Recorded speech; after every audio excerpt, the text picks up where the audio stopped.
6 things that the world doesn't tell you about Ethiopia. 1. They call Ethiopia poor, but they don't tell you who made her pockets empty. They don't show the looters. They don't show the museums holding her gold, her crosses, her stolen scriptures. They filmed the starving child, but not the hands that pulled bread from her altar. They made documentaries of her dust, but locked her treasures behind Western glass labeled artifact. And still, they call her poor. They robbed her, then mocked her for having nothing. But it doesn't stop at theft. They gave her titles not to honor her but to divide her. They whispered ethnicity over unity, knowing that names could become knives. They didn't just observe conflict. They funded it. Guns, propaganda, silence, all delivered on schedule. They planted puppet leaders, with soft smiles and sharp orders, not to serve the people, but to protect foreign interests.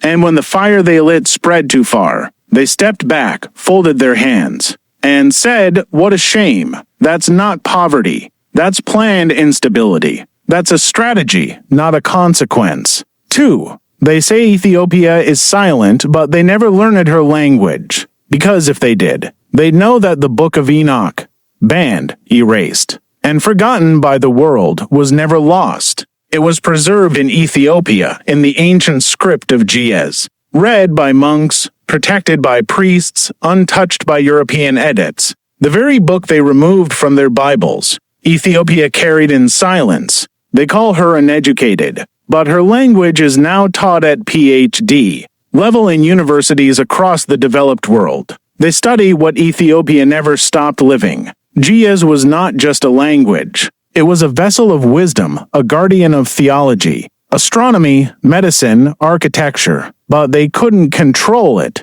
so they replaced it. Ethiopia's original education system, rooted in scripture, discipline, morality, and community, was stronger, deeper, and more meaningful than anything they brought. But it didn't serve colonial goals, so they smeared it as backward. Then came the puppet leaders, and the imported schools, and the broken curriculum. They called it modernization. But what it produced was a generation of disconnected, hopeless youth, educated in formulas, but lost in identity. This wasn't education. It was erasure with a diploma.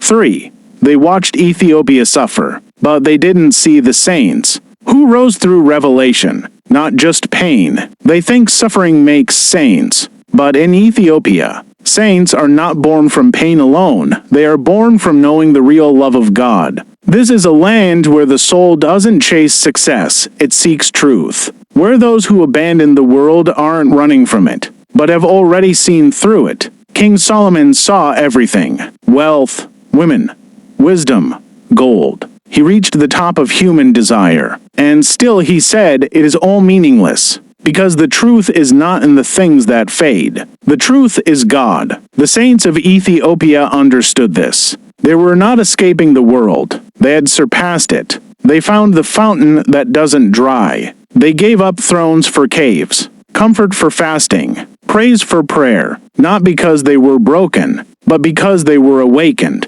Their holiness didn't come from wounds. It came from wisdom, a wisdom the modern world cannot measure. So instead, it ignores it.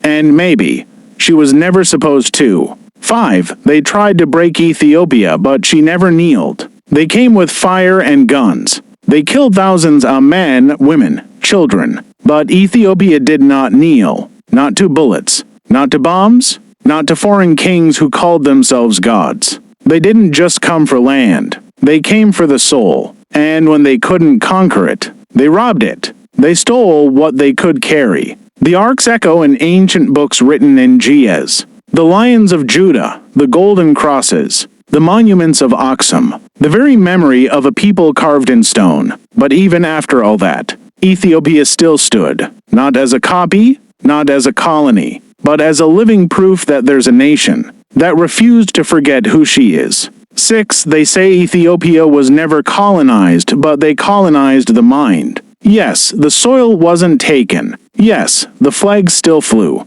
But what about the soul? Today's youth. Many don't even understand the roots beneath their own feet. They scroll through borrowed dreams, speak borrowed words, Where borrowed pride. Because when a person doesn't know where they come from, they start chasing shadows. They admire others, but doubt themselves. The first truth isn't found in books or systems. It starts with this. Know yourself. Know your history. Ethiopia is not just a country. It's a code, a calling, a covenant. Let the real spirituality rise again. Not religion without soul, but the faith that moves mountains. Because God said it clearly. If you have even a little faith, you can move mountains. But how can we move mountains when we don't even know who we are?